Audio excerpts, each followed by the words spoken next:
Genesis chapter 13, King James Version.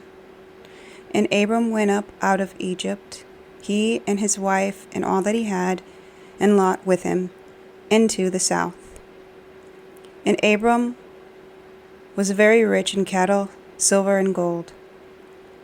And he went on his journeys from the south even to Bethel, unto the place where his tent had been at the beginning, between Bethel and Hai, unto the place of the altar which he had made there at the first. And there Abram called on the name of the Lord. And Lot also, which went with Abram, had flocks and herds and tents. And the land was not able to bear them, that they might dwell together, for their substance was great, so that they could not dwell together. And there was a strife between the herdsmen of Abram's cattle and the herdsmen of Lot's cattle. And the Canaanite and the Perizzite dwelled then in the land. And Abram said unto Lot, Let there be no strife, I pray thee, between me and thee, and between my herdmen and your herdmen, for we be brethren. Is not the whole land before thee? Separate thyself, I pray thee, from me. If thou wilt take the left hand, then I will go to the right, or if thou depart to the right hand, then I will go to the left.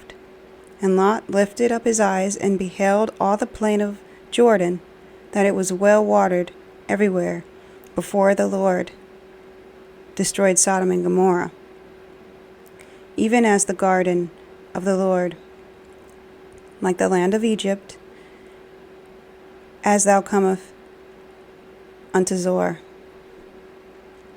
Then Lot chose him all the plain of Jordan, and Lot journeyed east, and they separated themselves the one from the other. Abram dwelled in the land of Canaan, and Lot dwelled in the cities of the plain,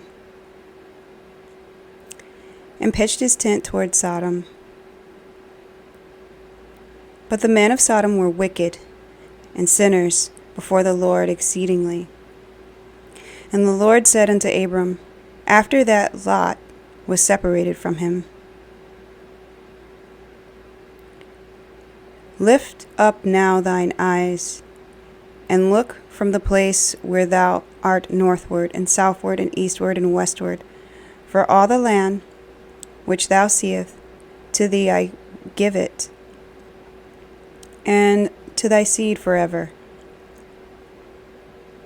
And I will make thee seed as the dust of the earth, so that if a man can number the dust of the earth, then thou seed also be numbered. Arise, walk through the land in the length of it, and in the breadth of it, for I will give it unto thee. Then Abram removed his tent, and came and dwelt in the plain of Mamre, which is in Hebron, and built there an altar unto the Lord. Okay, I do have a little commentary. So this is after God retrieved Abram's wife Sarai from the Pharaoh in chapter 12. So he left Egypt because Pharaoh drove him out after what happened. And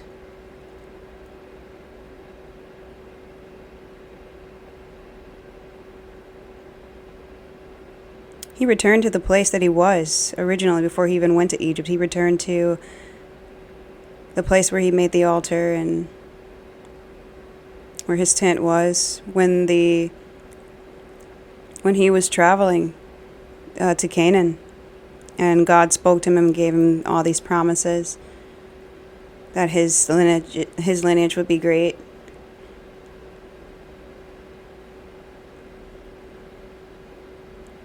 Sorry, I'm just looking through right now. So they're really prosperous because of what Pharaoh did for the most part. He's got a lot of prosperity, and his nephew Lot also does. And even though they left Egypt and they were just back in that area that they started in, between Bethel and Hai, it says in verse 3, they're both so prosperous that their herdsmen are conflicting. And it causes this strife. They have to separate. And Abram's really accommodating. He doesn't even care which way he's going to go. He's like, if you go left, I'll go right. Like, let's just not even have issues. Let's not even create drama with each other and what we've got. We'll just separate. If you go that way, I'll go this way, etc. And he let Lot choose. And which Lot, he's looking and he sees, it looks like it says the Jordan, and he's like, sees how prosperous it looks. And immediately when I thought about that, I thought, it doesn't even matter what it looks like, because God can change it at any point in time, even though it looks prosperous or it looks like it's, there's great potential. It doesn't mean that it actually is. Looks can be deceiving. Things can change. God can change it in any moment. And Lot, I don't blame him for it. I mean, this is just common sense, what we would do. We see something that looks the best and we're given the choice. Most of us would choose that. So that's what he did. Chose the Jordan. And it says that it was somewhere in the vicinity of Sodom and Gomorrah before it was destroyed. So that we're getting foreshadowing that it's going to be destroyed. Doesn't say why, but we'll get to that. But that's the area that Lot had chose because it seemed very prosperous. So he stayed there. And Abram, went in the land of Canaan, which was originally, since chapter 10, where they were supposed to be going in the first place. But there's just so many detours or something that keeps happening where either they stop and settle somewhere else, or they go there for a while and then leave. But he's back there now, and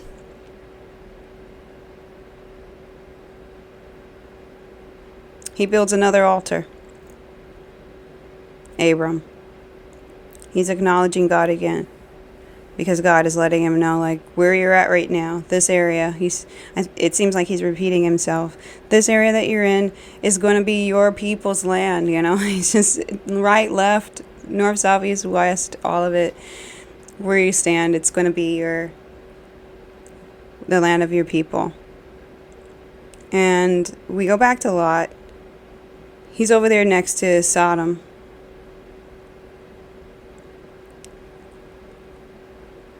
And it just says that Sodom and there, the men were wicked and sinners before the Lord exceedingly. So it was really, really bad. It was like the days of Noah all over again, basically, in a city. Which is not surprising. God knew that we were going to repeat this. There were previews that we were going to repeat it just by us reading. Just the Tower of Babel, just so many different things of just the human nature, the heart of men. And the fact that we have free will to do in our imagination whatever we please. Some people really take that to exceeding levels. And that seems to be what's happened here with Sodom.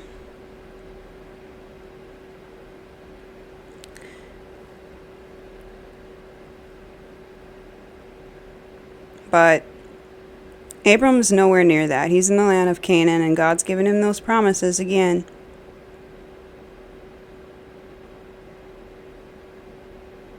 And he's just acknowledging him, Abram. So this is a really chill kind of chapter, Genesis 13. I mean, there's a lot of foreshadowing of what's to come, but Abram's really, he's got everything he needs and more. And he's very accommodating. He's just really listening to God right now, really walking with him, just really trusting him, acknowledging him. And God's looking out for him. He's got the promise. It stands. It's going to fulfill itself because God said it. So it has to be fulfilled now. And Abram's just kind of he's just kind of in chill mode right now. Like, he's just being obedient and just really, there's no drama in his life. He's doing well. So that's about all I have, to say about this chapter right now. Sometimes it could be like that, where you just, you don't always have to struggle when you're walking with God. It could just be this peace and things are good. And me personally, like, I've dealt with a lot of when things were hard, really seeking God for just everything. And I tell him all the time, I can't wait until, and things are okay right now, but there's more. He's already told me there's more, and I just really I look forward to really sharing that with him. The good times, the really, really good times that are meant to be celebrated. He's the number one being that I would want to celebrate the good times with, because of like him being there for me when things were really hard and nobody was there, He was. So I don't know. That's just kind of how I looked at it, is he's there for you in the hard times. Definitely don't stop acknowledging him, praising him, because things have improved and, you just forget. Don't forget about him when he blesses you. Don't continue to acknowledge him, because you never know, you could be more blessed. But I think it's even beyond being blessed, like gaining things. Just him being so kind and being so caring and being so loyal and committed and being there for you. To me, that's why I wouldn't forget him when things lighten up and get better. It's really hard to find loyal people, loyal beings, and he is the epitome of that.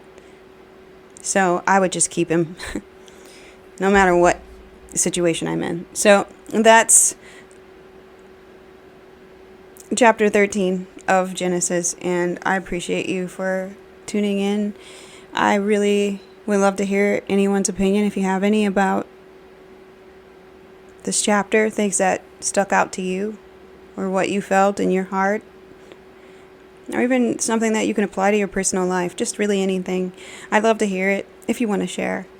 And I just thank you for watching and reading with me. Tomorrow we're going to read chapter 14, just more of this guy, because he's important, Abram. There's a lot that goes on with him, and it's just a lot that you can take personally and apply it to your own life. Easier said than done, but you get to watch somebody here or read about someone who walked the walk, and they did have their struggles and their doubts, and it wasn't perfect, but God stuck around, not just because he said he would, although that's a big part, but also Abram walking with him even though he messed up. I think that there's just a significance of Abram abiding in God and God abiding in Abram.